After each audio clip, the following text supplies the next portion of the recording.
What's good, people? Hope all is well. Thank you for tuning in to another episode of the MySpace Effect, Building Influence and Impact. I am your host, Herschel and Peters. I'm feeling good. Got me something to eat. Almost forgot I had a podcast to do.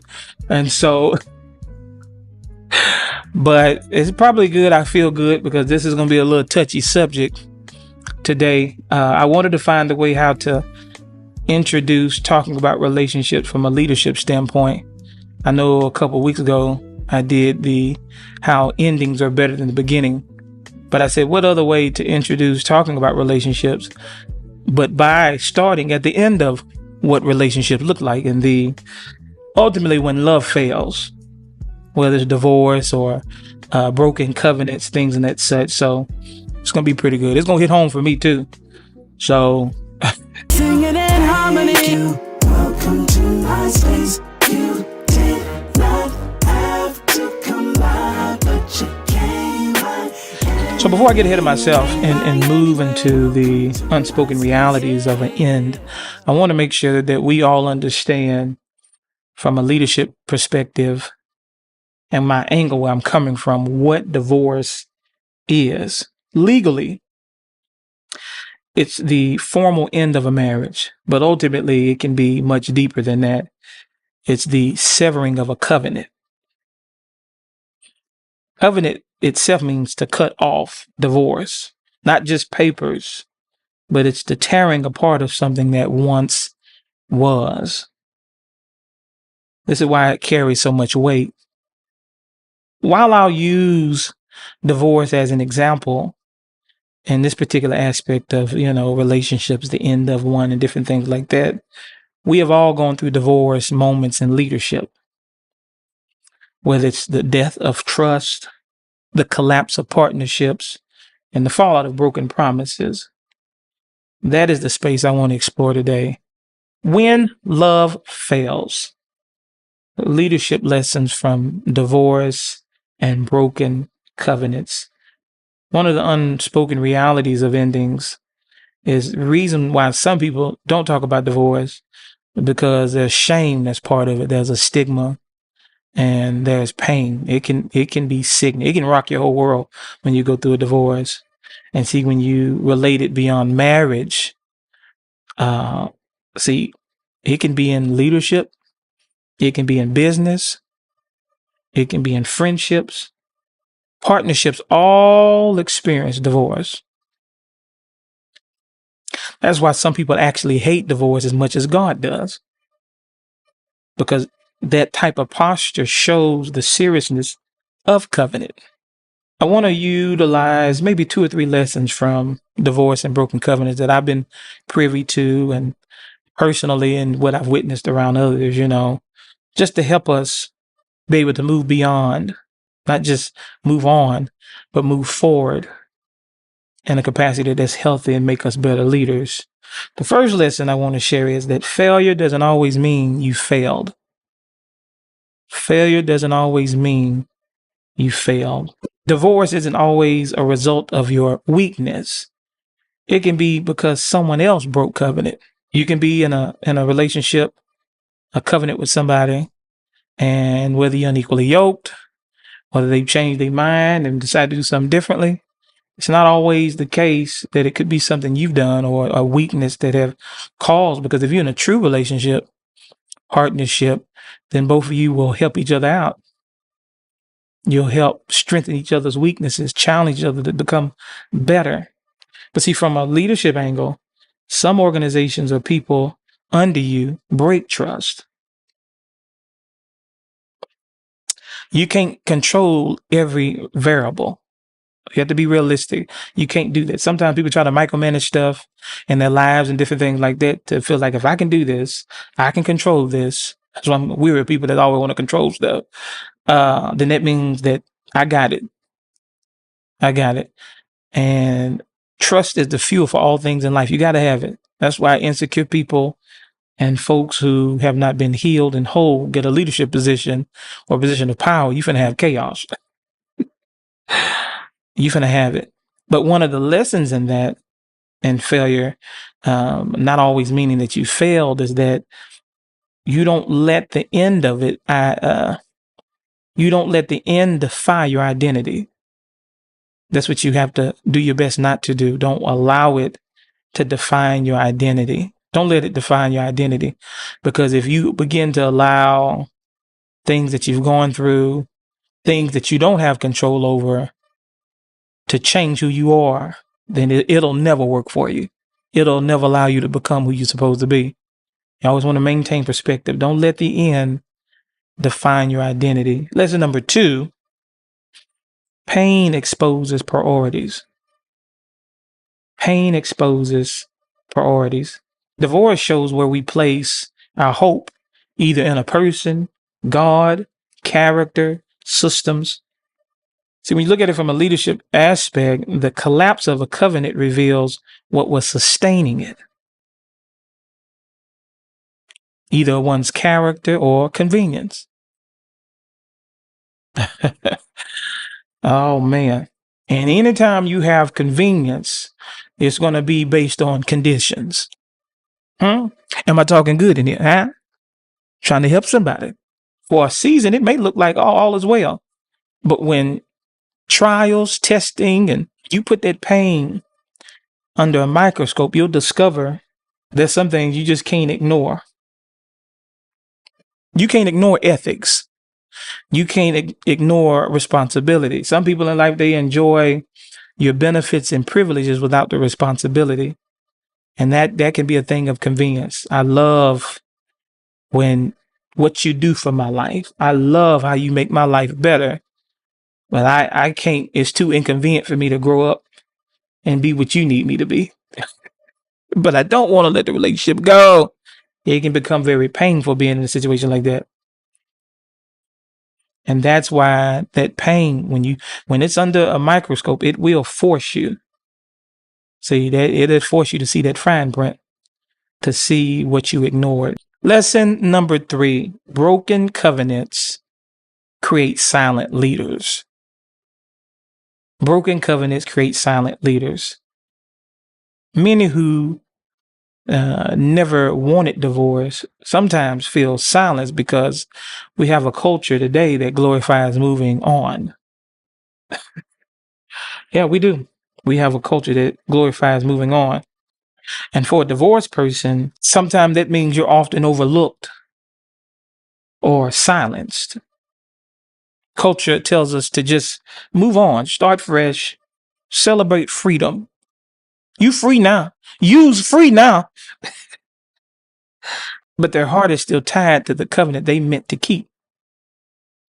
And because of that, they carry shame, grief, and even guilt. So they stop speaking, stop sharing. Here's what they stop doing. Ultimately, that's most important. You stop leading. And then, and even from a leadership capacity in general, sometimes leaders may pull back, not because they're weak or they gave up, but because they took the covenant more seriously than the people around them. And they value loyalty, consistency, vision, and yet others broke away. And that type of betrayal can make many retreat into silence. And I know for a fact I was at a church helping, not too long ago, I ended up leaving because the covenant that we had with the pastor when he passed away was broken. The vision broken. Them Negroes, oh man, they flipped and just went their own way in no time. And I was taken aback. I was taken aback and it hurt and I had to leave. I had to leave because it was broken trust, broken covenant. We're all here together, not idolizing the pastor or the man, but we're all here together because of the covenant, the partnership that we had with the man God had sent to this house as well as to lead this community. When he passed away, oh man, it was a mess. And oftentimes that type of betrayal will make you want to retreat into silence. But sometimes you can't allow someone's unfaithfulness, their betrayal. You have to realize and remember this, your leadership, your calling, your ability to influence should not be buried because of someone else failed to honor covenant. Yeah. Broken covenants can silence you if you allow them to. But with real leaders, they don't allow betrayal to mute the voice. You can't, no, don't let it do that. Don't let them shut you up and try to hide, and the devil is alive. That ain't happening. But what they do is they find their voice again, even after the pain. Yeah. Cry, not do what you got to do, but get up and move forward. My last lesson on this is number 4, rebuilding the ruin. Rebuilding the ruin. Divorce doesn't just end something. It forces the question, what now? When I got divorced, I had kept covenant. I was serious about what God had showed me. And I believe for that relationship to be what, he had called and ordained. And I believe he did. Matter of fact, I know he did. The individual I was with got out of order. Just broke covenant multiple times. Trust was, destroyed. And I still tried my best to do what I could, but it just can't. Yeah, you can't. Some stuff is just unethical and not possible because it'll contradict God's law, the way he has things constructed. And even as leaders, sometimes the endings are often God's reset button. And that served that moment that the divorce was final and it was clear that, yeah, I got to go. It was really, really bad.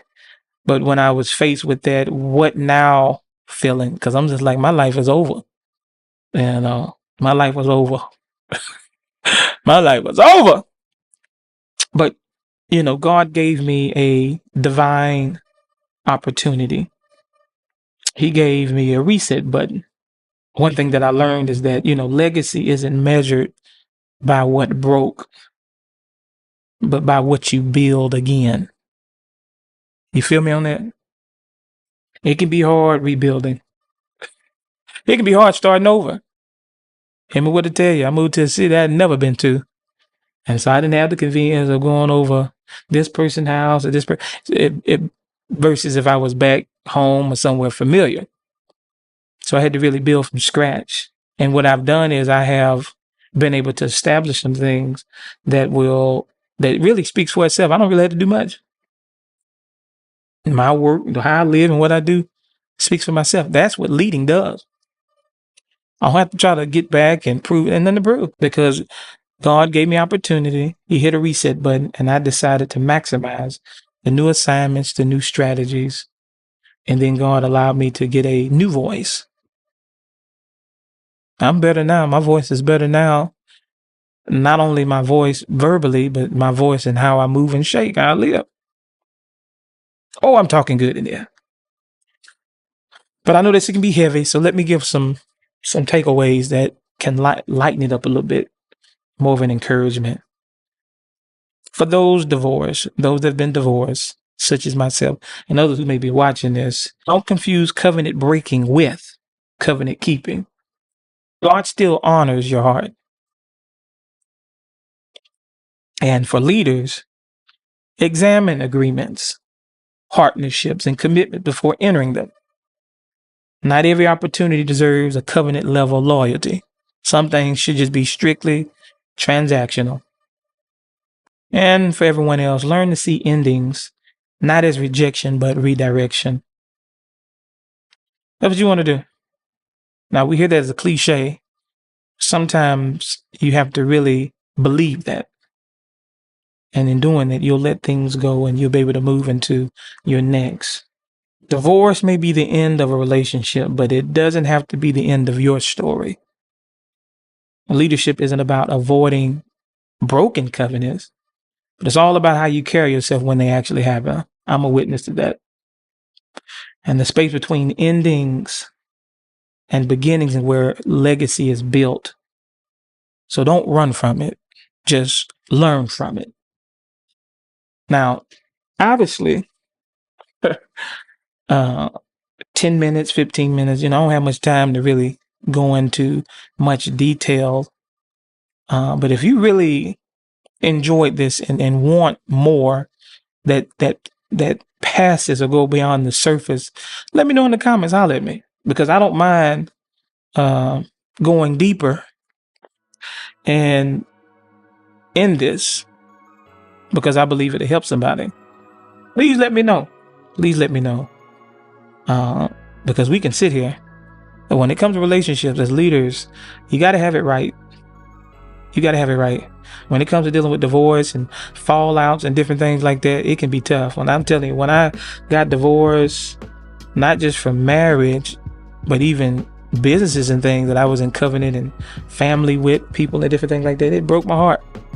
It broke my heart.